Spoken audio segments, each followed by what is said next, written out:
P0304 is a cylinder for misfire. In plain language, the PCM is seeing crankshaft speed variation that points to cylinder 4 not contributing normally. The truck may run rough, stumble, lose power, flash or turn on the MIL, and stop/start may be disabled while the fault is active. This can come from ignition, fuel delivery, air or vacuum issues, VVL or VVT-related faults if equipped, oiling or mechanical problems, carbon buildup, coolant entering the cylinder, wiring, connectors, or in the end the PCM. Start with the basic system checks before you chase the cylinder. Also remember, anything that changes crankshaft speed can set a misfire code, so do not assume a failed part just because the counter names cylinder 4. The monitor gates belong on screen.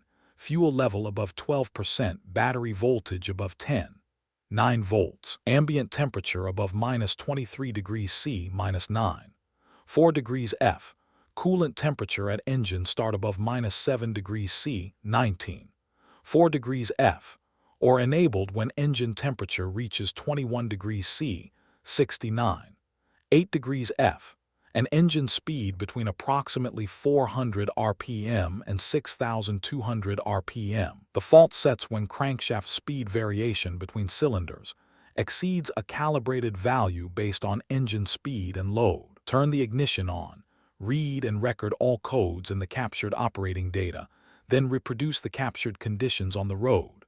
During the drive, pay attention to when the misfire shows up and watch the downstream oxygen sensor behavior while it is happening. Low side readings during the misfire point you toward a lean condition, like lack of fuel from a plugged injector or another fuel issue.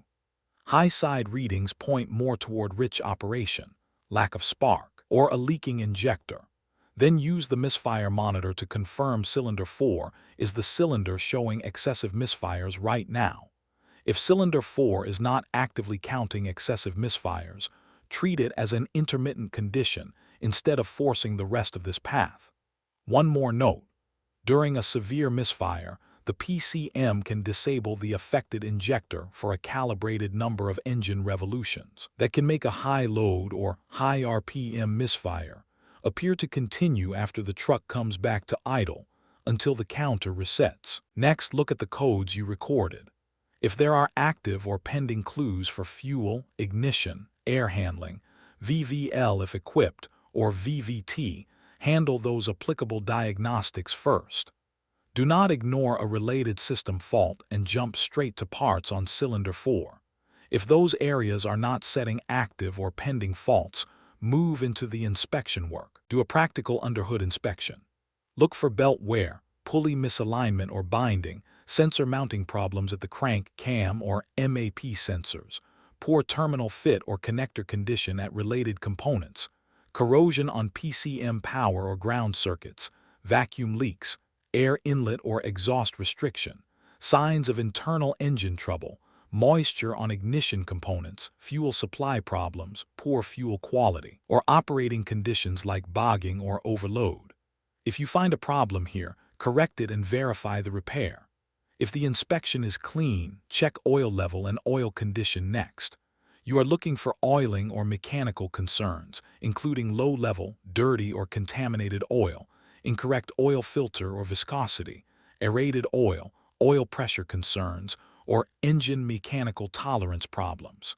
If an oiling or mechanical problem is present, correct that first and verify the repair. Now check the intake side for vacuum leaks at the engine and intake manifold. If a leak is found, repair the leak and verify the repair. If not, check fuel quality and supply, water in the fuel, wrong fuel type, old or contaminated fuel and low fuel. Also perform the ethanol level check called for in this path.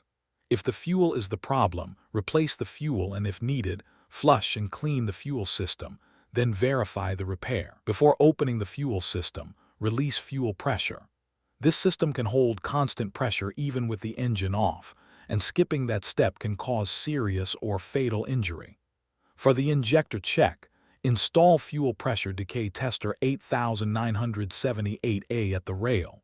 Key on, let pressure reach maximum and stabilize, then record the starting pressure. Actuate the cylinder 4 injector with the scan tool while watching the gauge and record the ending pressure.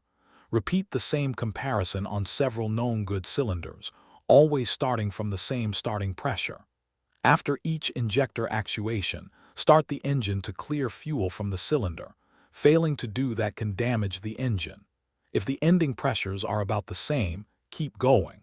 If cylinder 4 stands out, a pressure drop that is too small sends you toward debris in the fuel rail or injector, and a pressure drop that is too large points toward a faulty or fouled injector.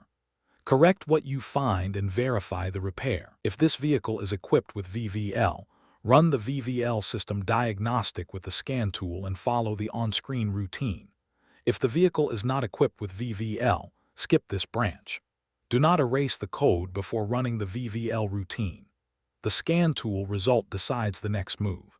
If VVL is not shown as the cause of the misfire, go on to the ignition and mechanical checks.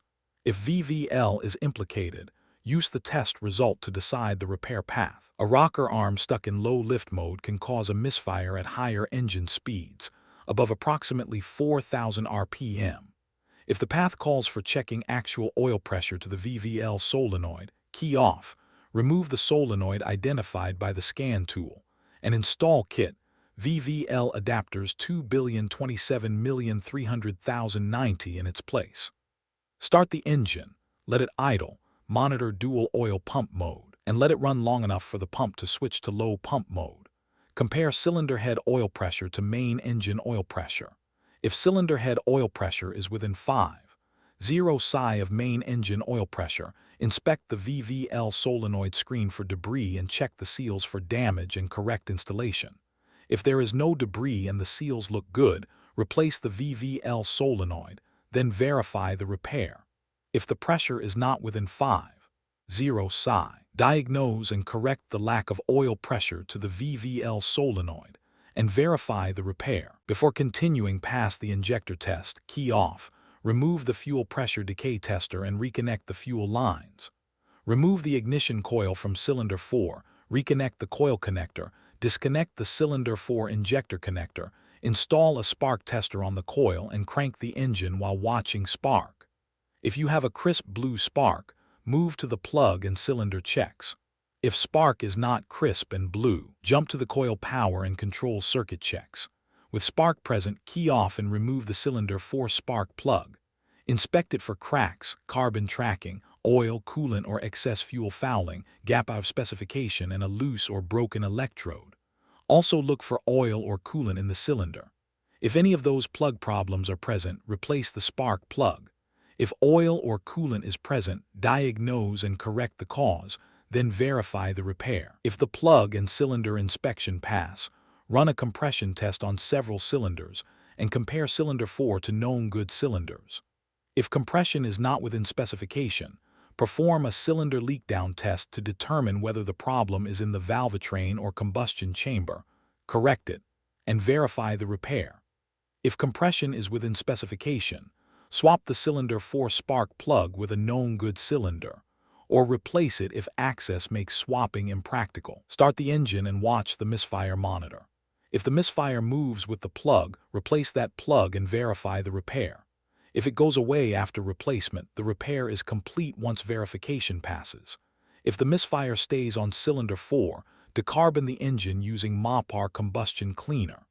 After driving and clearing the cleaner from the engine, erase the code, reproduce the captured conditions, and watch the misfire monitor again. If the misfire does not return, the valve and combustion chamber cleaning fixed it. If it does return, inspect the camshaft lobes, rocker arms, and springs for excessive wear or broken parts. Correct any valvetrain issue found and verify the repair. If no issue is found there, continue to the final connector and PCM side checks. If the spark test failed, move into the electrical side. Keep clear of the fan, belts, pulleys, and loose clothing whenever the engine is operating. Serious or fatal injury can result if you get in line with moving parts. Key off, disconnect the ignition coil connector, key on, and actuate the ASD relay with the scan tool. Using a 12-volt test light connected to ground, Probe the ASD relay output circuit at the ignition coil connector. If the light does not illuminate brightly, stop all scan tool actuations. Repair the open or short to ground between the PDC and the ignition coil connector and verify the repair. If it does illuminate brightly, check the coil control circuit. With a 12-volt test light connected to a 12-volt source, back probe the coil control circuit at the ignition coil connector. Crank the engine for 5 seconds and watch the light. If it blinks brightly, replace the ignition coil and verify the repair. If the light stays on constantly, check the coil control circuit for a short to ground. Key off. Disconnect PCM-C2, install adapter, GPEC Diagnostic 10436 on the engine harness side, and check continuity between ground and the coil control circuit. Do not probe PCM harness connectors directly. That can damage terminals and create a poor terminal-to-pin connection. If continuity to ground is present, repair the short to ground and verify the repair. If the light stayed off constantly during the control test, check the coil control circuit for an open or high resistance. Measure resistance between the ignition coil connector and the GPEC adapter. If resistance is below 3.0 ohms, continue to the final connector checks. If it is not below 3.0 ohms, repair the open or high resistance and verify the repair. At the end of the path, disconnect the PCM connectors, any related inline connectors if equipped, and the related component connectors. Inspect connector installation, locks, corrosion, water intrusion, whether seals if equipped, bent terminals, overheating from poor contact, push-back terminals, spread terminals, and terminal tension. Repair any connector or wiring condition found. Then reconnect everything fully, make sure the locks are engaged, erase the code, and operate the vehicle under the conditions that run and set the monitor. If P0304 does not return, the wiring or poor connection problem has been corrected. If P0304 does return after those checks, replace and program the PCM, then verify the repair. Keep verification separate from testing. After any repair in this path, run the vehicle under the proper conditions and confirm the misfire counter and code stay gone. The takeaway is simple. Prove the cylinder for misfire is active. Rule out system-level clues first. Compare fuel and mechanical results against known good cylinders, and only then commit to electrical or PCM-side repairs. For more diagnostic training, visit stepdiagnostics.com.